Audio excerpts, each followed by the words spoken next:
Welcome back to another season of scientific exploration where I put my life on the line for your entertainment. Last year, you watched me die heroically on every single planet in our solar system. It was all in the name of science and the pursuit of ultimate knowledge. But this year, the What If team is cranking up the stakes to a cosmic level. We are sending me to die even more epically and explosively than ever before. We are heading to the absolute worst places in the known universe. We're talking about things that defy our very understanding of physics. Think supernovas, black holes, and galaxy clusters reaching temperatures beyond imagination. I'm talking about 160 million Kelvin, which is a whole lot of heat. Just to clarify, there are no people named Kevin in space, only degrees of temperature. My producer Peter says, this is all part of my contract, which I really need to read closer. Apparently, dying for your curiosity is a legally binding obligation now. But before we get to the far reaches of the cosmos, we have to start closer to home. We are going to visit the one thing that gives us life, but could end it in a heartbeat. I'm talking about our very own sun. You see it every day, but do you really know how terrifying it is up close? Usually, you only see it from 150 million kilometers away. Even then, you can't look at it for more than a second without hurting your eyes. But we're going much closer than any human has ever dared. In 2024, the Parker Solar Probe touched the edge of the corona. Up there, the sun is a galactic inferno over 1.4 million kilometers across. It fills your entire range of vision with nothing but churning stellar plasma. My producer wants me to zip down to the surface, but it isn't that simple. The corona is actually hotter than the surface, reaching millions of degrees. Why the atmosphere is hotter than the surface is one of the great mysteries of science.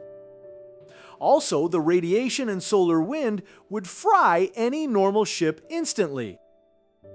You'd have to calculate your approach perfectly to avoid being trapped in orbit forever. And even then, there's no solid ground to land on. It's more like a boiling soup of lava and plasma. So we're going to skip the flight and teleport me directly into the heat.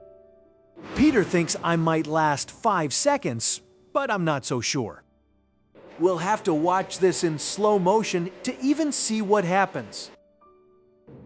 Because the instant I arrive, the light alone will be enough to blind me. We've had to drop the video levels just so you can see anything but white. I'll immediately feel the sun's immense mass pulling at my very skeleton. My spacesuit will protect me, but only for a few tiny milliseconds. Within a fraction of a second, the plastic will warp and the visor will melt. Then, my skin will start to boil as the heat becomes unbearable. It's hot enough here to turn solid diamonds into a boiling gas.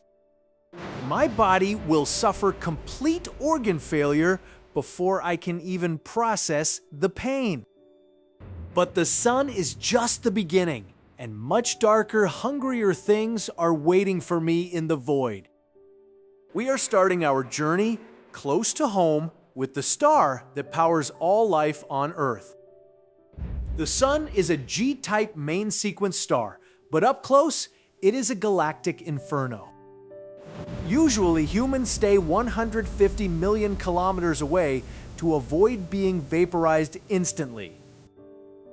But today, I am breaking the rules of safety and biology to land right on the surface.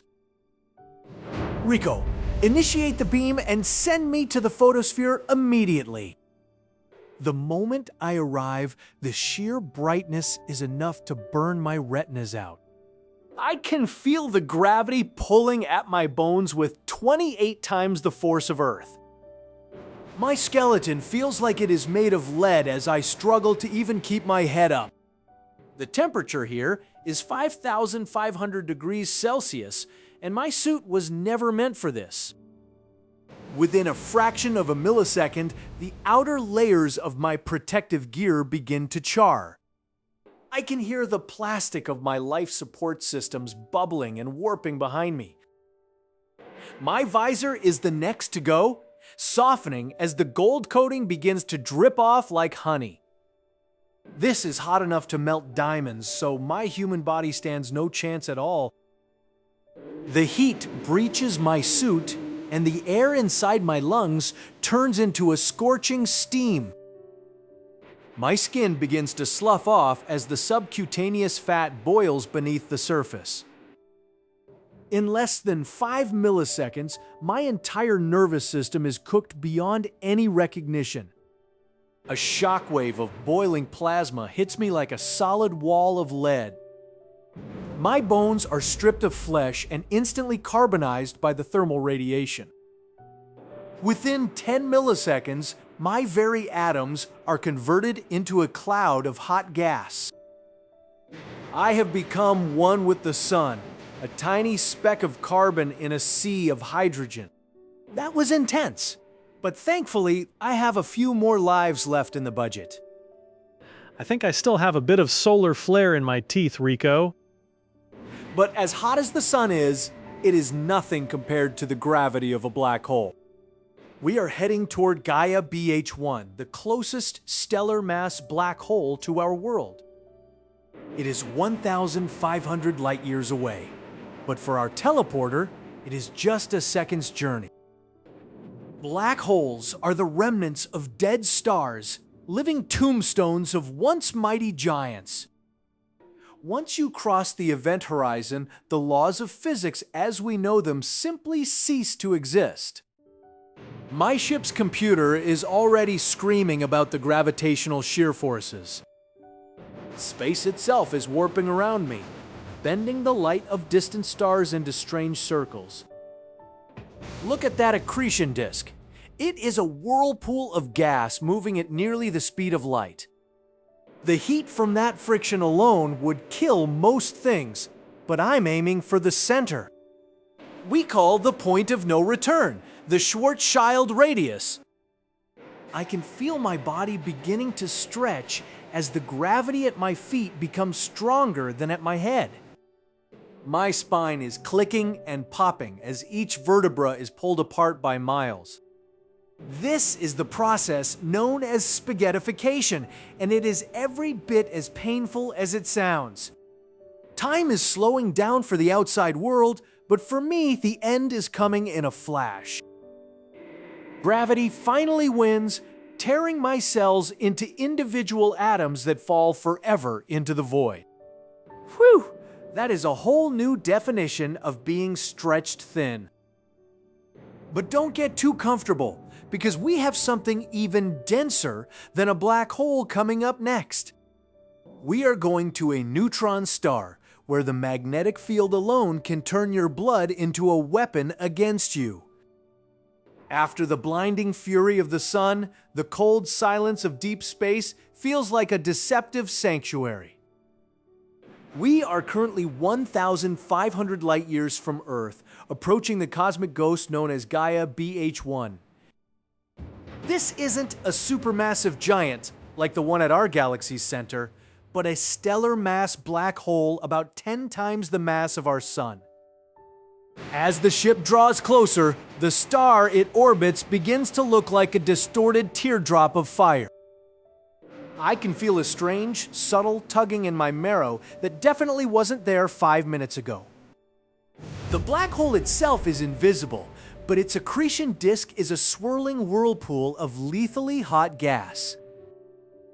Peter tells me this is the living tombstone of a giant star that collapsed under its own weight. At this distance, the laws of physics are starting to behave like suggestions rather than rules. I'm stepping into the airlock, ready to experience what happens when you fall into the ultimate trap.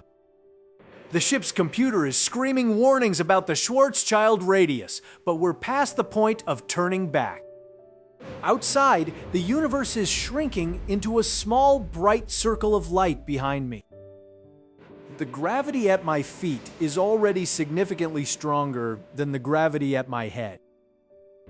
I try to reach for the ship, but it looks like it's accelerating away at impossible speeds. This is the effect of time dilation, where seconds for me are becoming years for everyone else. If light can't escape this place, there's absolutely no hope for a guy in a fancy suit. The silence is absolute, except for the sound of my own heartbeat thumping against the suit. Space is no longer a three-dimensional room. It's a one-way conveyor belt toward a single point. I can see the back of my own head because the light is being bent in a complete circle around the hole. My joints are beginning to pop and creak as the tidal forces intensify their grip. The stars above are turning blue and then violet as their light is crushed by gravity. I'm officially crossing the event horizon, the point where even the fastest thing in the universe can't get out. Behind me, the entire history of the universe seems to be playing out in a fast-forward blur. Suddenly, the tugging becomes a violent, shredding force that defies comprehension. This is spaghettification, and it feels exactly as painful as the name suggests. My molecules are being reorganized into a long, thin stream of subatomic particles. I can't even scream because the air in my lungs is being pulled out in a single, mile-long thread. My bones are snapping like dry twigs, but they're being stretched into flexible wires before they can even fall away. The concept of down has become an infinite, hungry mouth that won't stop biting. I'm becoming part of the singularity, a place where density is infinite and volume is zero. For a brief moment, I know everything about the universe, and then I know nothing at all. Back on the ship, the backup Chase watches the data stream of his own demise with a cup of space coffee. "That looked like it hurt," I remarked to Rico, who just beeps in mechanical agreement. But we can't linger here at the nearest black hole when there are even more exotic ways to cease existing. Next on the list is a trip to a neutron star, specifically RxJ 85635-3754. A neutron star is so dense that a single teaspoon of its material would weigh 1 billion tons. But it's not the weight that will get you first, it's the magnetic field. Imagine a magnet so strong it can rip the iron right out of your hemoglobin from thousands of miles away. Your blood would literally become a metallic weapon inside your own veins. As we jump toward this new nightmare, the ship starts to hum with an unsettling, high-pitched vibration. We're almost there, but the magnetic interference is already melting the ship's hard drives, and I think I can taste copper. The copper taste in my mouth is quickly replaced by a sickening weightlessness as the ship's floor simply ceases to exist. External sensors are screaming because the light from the universe behind me is being crushed into a tiny, blinding circle. I am now officially entering the ergosphere of Gaia BH1, where space-time itself is being dragged in a circle. My feet feel like they weigh 1,000 tons while my head feels light enough to drift away. This is the beginning of tidal force inequality, where the gravity at my toes is significantly stronger than at my skull. I can hear the titanium alloy of my suit joints beginning to moan under the vertical tension. The event horizon is no longer a distant shadow, but a flat wall of nothingness rising up to meet me. Once I cross that line, there is no amount of rocket fuel in the galaxy that can push me back out. A sudden jolt racks my spine as the gravity difference becomes lethal. This is spaghettification, a process where an object is stretched vertically and compressed horizontally. My ribs are overlapping as the gravity squeezes my sides inward. I look at my hands and they appear 5 feet away, yet they are still attached to my arms. The light from the stars is shifting into the blue spectrum, becoming ultraviolet and then X-rays. Time for me is slowing down relative to everyone watching at home, but for me, the end is coming fast. My blood is being pulled toward my feet so fast that I can feel my heart struggling to pump against the tide. The individual cells in my legs are beginning to lose their molecular bonds. I'm no longer a man, but a stream of particles descending into a bottomless pit. Every atom that makes up my brain is being lined up in a single file row. I can see the entire history of the universe playing out in the distorted light above me.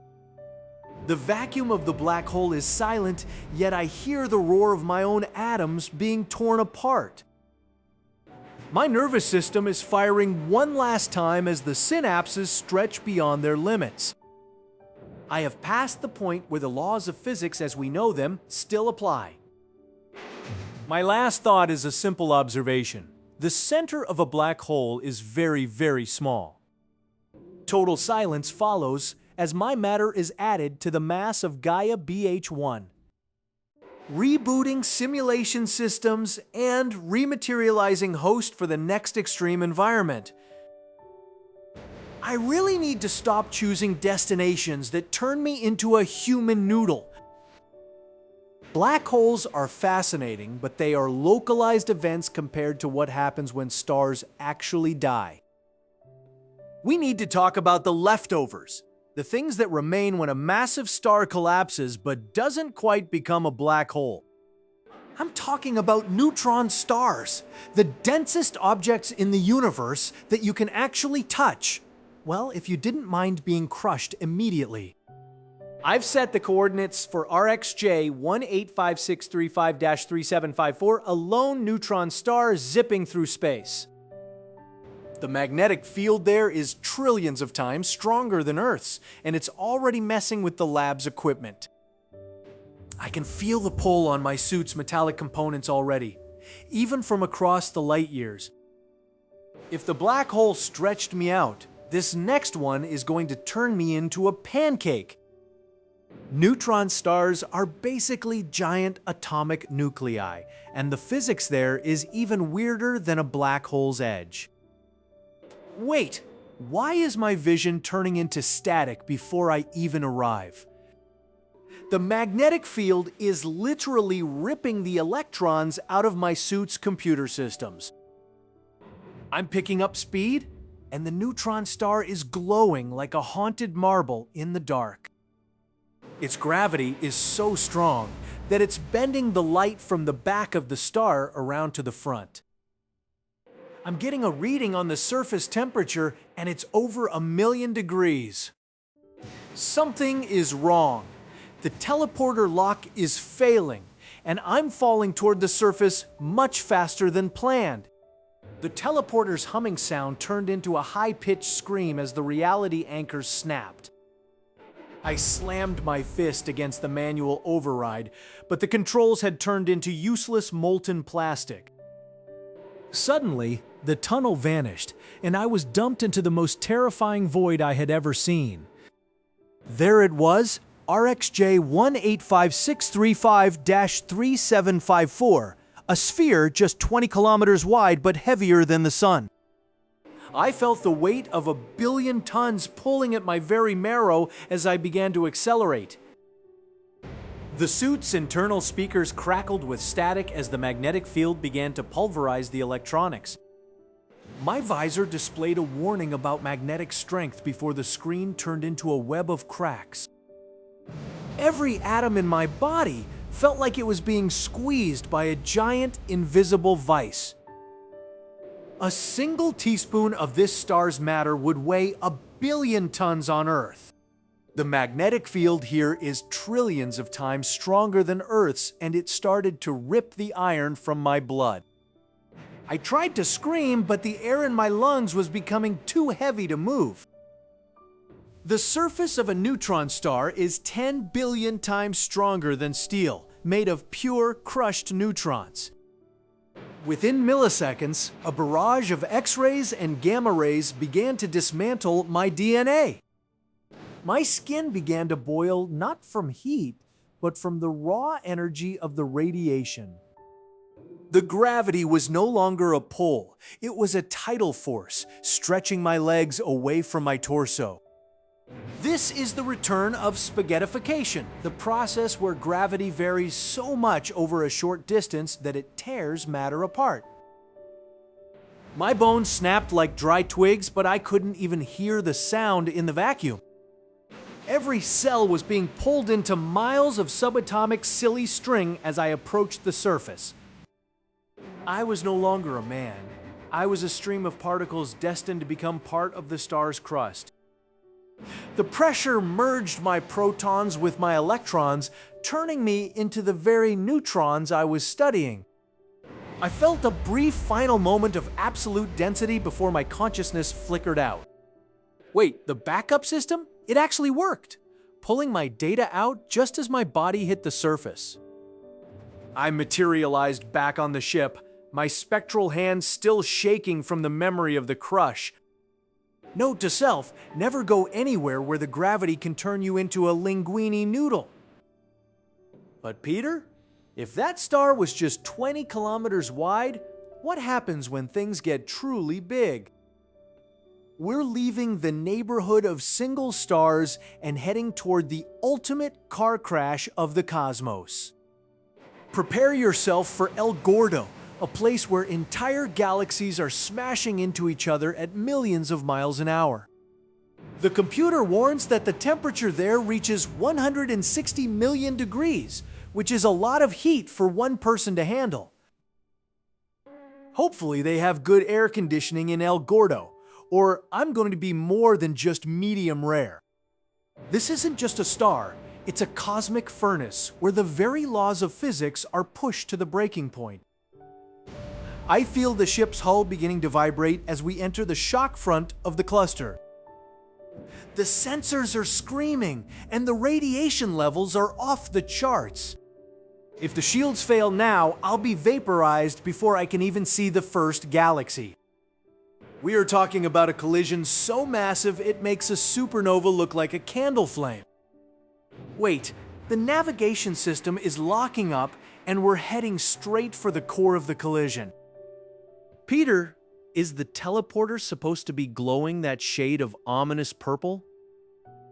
The ship's AI is reciting a countdown in a language I don't even recognize. I have to jump now, or I'll be part of the ship when it melts into the intergalactic medium. Here goes nothing, another day, another horrific scientific death in the name of discovery. The jump felt different this time, like I was being pulled through a straw into a furnace that never ends. The jump felt different this time, like I was being pulled through a straw into a furnace that never ends. I shook my head and looked out the viewport at a place billions of light years from home.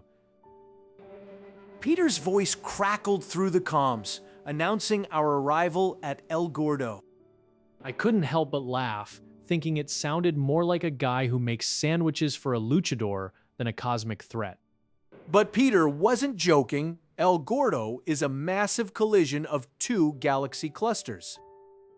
The sheer scale of the collision began to fill the monitor with data I couldn't comprehend. Thousands of galaxies were currently in the midst of a violent intergalactic smash-up derby. Suddenly, the ship's radiation counters started screaming a high-pitched warning. We had just entered the hottest environment in the known universe. The temperature gauge hit 160 million Kelvin and just kept climbing. I realized that 160 million Kevins was way too many Kevins for my comfort. The ship crossed a local shock front, a wave of energy traveling at thousands of kilometers per second. The impact felt like the worst car crash in the history of the multiverse. The hull groaned and finally gave way, venting me into the void of the cluster. I was now drifting in outer space, but it wasn't the cold vacuum I expected. My body was instantly bathed in radiation that bypassed my suit's shielding entirely. The hot gas surrounding me was hotter than the surface of any star. A wall of pure heat struck me, turning my blood to steam within my veins. At these temperatures, my atoms began to ionize, stripping away their electrons. I vaporized in a millisecond, becoming nothing more than a few stray ions in the galactic furnace. My consciousness flickered out, leaving only the silent roar of colliding galaxies. Then, like a cosmic reset button, I found myself back in the transport chamber. I promised myself I would never make fun of anyone named Gordo ever again. But as I stood up, the lights in the lab began to dim and pulse. Something was off, and a cold shiver ran down my spine despite the previous heat. I felt like something massive was looming behind me, even though the room was supposed to be empty. I asked Peter if there was anything looming, but the comms only returned static. The static started to resolve into a low, rhythmic thumping sound. The walls of the lab seemed to thin, revealing a different time and a different space. Peter finally spoke, his voice sounding like it was coming from 3 billion years in the past. He told me that I wasn't going back to my time, but was being sent to witness a beginning of an end. Directly in front of me, a star larger than any I'd ever seen began to pulse with a sick green light. The gravity here was already tugging at my boots, pulling me toward the inevitable. I realized I was looking at SN 2016 APS, the brightest supernova ever recorded. 2 massive stars had merged into this one monster, and it was about to go boom! I shouted into the dead comms, begging Peter to pull me out before the light reached me. But the only response was the sound of a countdown that had already reached 0. The star's surface cracked, releasing a torrent of neutrinos that I could actually see. The light grew so bright it felt solid, a physical weight pressing against my chest. Just as the first wave of plasma touched my visor, the universe around me began to scream in a language I couldn't understand. The static from the El Gordo collision fades into a haunting, deep space silence as the timeline begins to shift. Suddenly, the readout on the ship's chronometer spins backward with impossible speed, clicking through billions of years. We have arrived 3.5 billion years in the past to witness the most energetic event in cosmic history. Before us lies SN 2016 Swix APS, a supernova born from the violent merger of 2 gargantuan stars. The sheer scale of this merger is incomprehensible, creating a single celestial monster ready to pop. This isn't just any explosion, it is a mega boom that will shine 100 billion times brighter than our sun. For a brief moment, this single point in space will be as bright as the entire Milky Way galaxy. The core collapse happens in the blink of an eye, sending a ripple through the fabric of reality itself. At T-0, the explosion begins, and the first wave of lethality isn't light, but neutrinos. Within 1 millisecond, a torrent of these subatomic particles floods through the ship and my body. Though neutrinos usually pass through matter without a trace, here the flux is so dense it begins to cook me from the inside. My cells are rupturing instantly as they absorb the sheer momentum of the neutrino wind. At 5 milliseconds, the actual physical shock wave strikes the ship like a cosmic sledgehammer. This wall of matter is traveling at thousands of kilometers per second, shredding the ship into titanium confetti.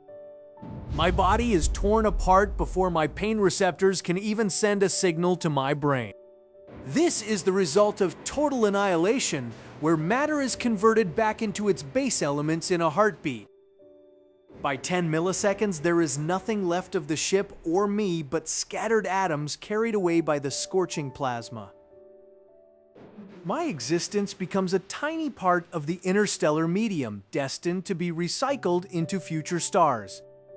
It is a beautiful, if somewhat messy way to contribute to the universe's long-term history. But the tour of cosmic horrors isn't over yet, as the What If team has one final destination prepared. We have survived the sun, black holes, and exploding stars, but what about the planets themselves? Some worlds are far more lethal than any star could ever be, hidden beneath thick, poisonous atmospheres. It's time to head back toward our own neighborhood to visit Earth's evil twin. The pressure is already building, and the heat is rising faster than I anticipated. Something is moving in the clouds down here, something that shouldn't be possible in this heat. The sensors are picking up a signal that matches no known geological formation. Just as the ship's landing gear deploys, a massive mechanical hand reaches out from the sulfuric mist to grab us. Peter, you didn't say anything about someone else already being here? The transmission is breaking up as the pressure starts to crush the cockpit around my head. We need to get out of here before the lead melting heat finishes what the supernova started. But the controls are locked, and the AI has been overridden by an external source. A voice begins to whisper through the ship's speakers, speaking in a tongue that predates humanity. This was supposed to be a simple mission to die on Venus, not a first contact scenario. The giant claw pulls us into a chamber filled with ancient, derelict spacecraft from a dozen different worlds. I think we've stumbled upon the reason why no one ever returns from the surface of this planet. The hatch of my ship begins to hiss as it is forced open from the outside. I can't breathe the air out there, and my suit's cooling system is already failing. A tall, slender figure stands in the doorway, its body shimmering like liquid mercury. It reaches out a hand, not to hurt me, but to offer me a strange, glowing sphere. As I touch the orb, the universe screams again, and I realize this journey is far from over. My atoms are finally starting to feel like they belong in the same zip code again. That supernova really took the wind out of my sails, and by wind, I mean my entire biological existence. I've been spaghettified, vaporized, and turned into a celestial sandwich by a guy named El Gordo. So Rico, tell me the truth. Are we actually making progress in the name of science? Data suggests your repeated molecular deconstructions have provided invaluable insights into extreme physics. Great! I'm glad my suffering is helping some guy in a lab write a very long paper. But we can't stop here because the universe still has plenty of ways to turn me into dust. We've conquered the big stuff, the black holes and the stars. But what about the planets closer to home? There is one place that is particularly good at making things stay dead. I'm talking about the pressure cooker of the solar system, the morning star itself. Venus has a surface pressure so high, it's like being 3,000 feet underwater on Earth. And the heat is enough to melt lead, which is basically a spa day compared to what we just went through. But hey, what's a little acid rain between friends? This cosmic tour has shown us that the universe is vast, beautiful, and absolutely out to get us. We are but tiny specks of dust trying to understand the giant furnace we live in. Thank you for joining me on this journey of spectacular scientific demises. If you want to see me melt, crush, or explode in even more creative ways, you know where to find me. Rico, set a course for the second planet from the sun and don't forget the acid-proof polish. We're going to Venus, baby, and it's going to be the most crushing experience yet. Until next time, stay curious and try not to get sucked into any black holes. The stars are waiting, and so is my next inevitable exploration. This is Chase, signing off from the most dangerous tour in the universe. Space is beautiful, but remember, it doesn't have a refund policy. We will see you soon for the next chapter of our Cosmic Survival Guide. The universe is silent, but the data speaks volumes. At least this time, I don't have to worry about being turned into a noodle. Every death has brought us closer to the truth of how our reality functions. From the heart of stars to the edge of time, we have witnessed the impossible.